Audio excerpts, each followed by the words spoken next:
આપણી સાથે અત્યારે શંકરભાઈ વાળા છે. શંકરભાઈ વાળા, મેલ, 38 વર્ષ. શંકરભાઈ, ગામ કયું? છત્રીયાળા. છત્રીયાળા. ચુડા તાલુકો. કયું તાલુકો? ચુડા તાલુકો. ચુડા. અને કઈ સાઈડ આવે? Chotila side? Limdi side. Limdi side. Shankarbhai વાળાને હમણાં શું આપણે શબ્દ વાત કરતા? શંકરભાઈ, મોજ મોજ વહી ગઈ હતી. 2 વર્ષથી શંકરભાઈની મોજ વહી ગઈ હતી. શંકરભાઈએ કોઈ બંગાળી સર્જન હતા, એમની પાસે આઈએનડી કરાયું હતું, ઓપરેશન કરાયું હતું. પણ પછી શું થયું શંકરભાઈ, કયો તમારા શબ્દોમાં? ચલો. એ મને મટ્યું નહીં 2 વર્ષ પીડાણો. પછી હું અહીંયાથી ભાવનગર બીજા દવાખાને બતાવી, મને અહીંયા મજા આવી નહીં. એટલે પછી હું સીધો રાજકોટ આવ્યો. પછી રાજકોટ આવ્યો, મહિને ઓપરેશન કરાવ્યું. મહિનામાં મને રેડી થઈ ગયું. શંકરભાઈ એકદમ સિમ્પલ, સરળ માણસ, વેરી પોઝિટિવ. બાકી ઘણા પેશન્ટ 2 વર્ષ સુધી પીડાણા હોય તો એકદમ રોતા આવતા હોય. શંકરભાઈ રોયા નહોતા, પણ હસતા નહોતા.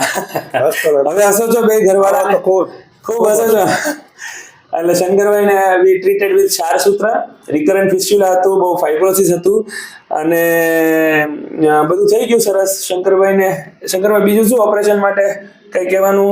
એક દિવસમાં મેં રજા આપી દીધી હતી, રાઈટ? 1 દિવસમાં બધું કામ અમે તો ફૂલ છૂટ જ આપી હતી. ખેતીવાડી કરતા હતા? ખેતી નથી કરી ગયો. કેમ નથી કરતા? 2 દિવસે જવું છું. મેં તો તમને છૂટ જ આપી હતી. આપી હતી પણ મહેનત કરી. ઠીક છે. તકલીફ પડે એના હિસાબે હું નતો જતો. ના, કોઈ તકલીફ ના થાય. બધું ખેતીવાડી બધું કરી જ શકીએ આપણે, ટ્રીટમેન્ટ ચાલુ હોય ત્યારે. બીજું અમારી હોસ્પિટલ વિશે કે એમાં કઈ તમારે મંતવ્ય દેવું હોય, કે પછી ક્ષારસૂત્ર સારવાર વિશે, કે પછી ભગંદરના દર્દીઓ જે પીડાતા હોય, ઘણા એવા દર્દીઓ હોય છે જે નાસીપાસ થઈ જાય છે. એકવાર ઓપરેશન કરાવે, 2 વાર કરાવે, પછી એમ થઈ જાય કે મટે જ નહીં. જે કદાચ તમને પણ હશે. મને એવું થયું હતું. તમને એવું હતું? નહીં મટે. મેં કીધું બહુ લાંબુ થઈ ગયું છે મારે હવે. પછી મેં કીધું હવે આ મારા ભાઈને કીધું, મેં કીધું હાલો ઓપરેશન તો કરાવવું જ પડશે. રાઈટ. પછી એને ઓલામાં યુટ્યુબમાં જોયું બધું. મને કે રાજકોટ છે એક હોસ્પિટલ. મેં કીધું હાલ જઈ કીધું બતાવી. એટલે સીધા એમાં રાજકોટ જ 2 ભાઈ આવ્યા. આવીને સીધા હોસ્પિટલમાં ગયા, આવીને બતાવ્યું તમને. પછી આપણે એમઆરઆઈ કર્યો. એમાં એક કરાયો પણ એમાં બહુ જામ્યો નહીં મને. ત્યાં ભાવનગર ત્યાં ભાવનગરનો જૂનો એમઆરઆઈ. ત્યાંમાં હું જૂનો આવ્યો હતો. હા, ઠીક છે.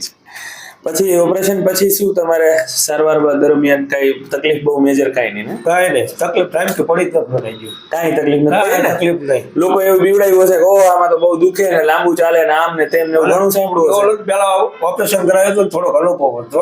અચ્છા. દુખાવામાં તો ખબર પડી જ ગઈ મને. એટલે મેં કીધું હવે કઈ આમાં આપણે ફારફેર બહુ થવાનું નથી. દુખે તો થોડું વધારે દુખે, બાકી કઈ થાય નહીં. ઓકે.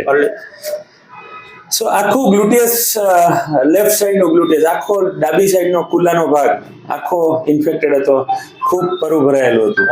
અને પછી વિધિન અ મંથ બહુ સરસ થઈ ગયું. શંકરભાઈ નું વાઈફે સરસ અમને સાથ સહકાર આપ્યો. એમના વાઈફ એક સિમ્પલ, ભણેલા નથી ને બહુ? ના, હાવ પણ છે ને, સાવ પણ હતા, પણ તો પણ આરામથી ડ્રેસિંગ થઈ જાય એવું છે. એટલે ઓપરેશનમાં કોઈ ટાંકા ના હોય એટલે આરામથી બધું જ અમે સમજાવીએ એ પ્રમાણે કરે એટલે નોર્મલ બધું ડ્રેસિંગ થઈ જાય. અહીંયા 2-4 ધક્કા થયા ઓપરેશન પછી, પણ અહીંયા દાખલ રહેવાની કે અહીંયાથી કોઈ ન્યા પણ ડ્રેસિંગ કોઈ બીજે કરાવવા જવાની એવી કઈ જરૂર પડે નહીં. કોઈ પણ માણસ છે સમજે એવું ડ્રેસિંગ થઈ શકે. So this is what we want to say.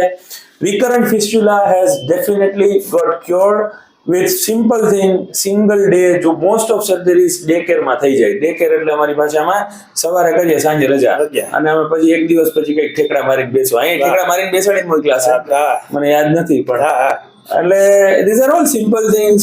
This video is for those patient, એવા પેશન્ટ માટે છે કે જેને આશા ના હોય કે નાસીપાસ થયા હોય કે ભાઈ ફિસ્ચ્યુલાનું ઓપરેશન કરાવે પછી પાછું થાય તો મારું નહીં મટે. તો એમાં મટે જ છે, અને શ્યોર શોર્ટ મટે છે. અને કોઈ પણ કંટ્રોલ પણ તમે સંડાસનો કંટ્રોલ પણ કરી શકો છો અત્યારે, રાઈટ? રોકી શકો છો.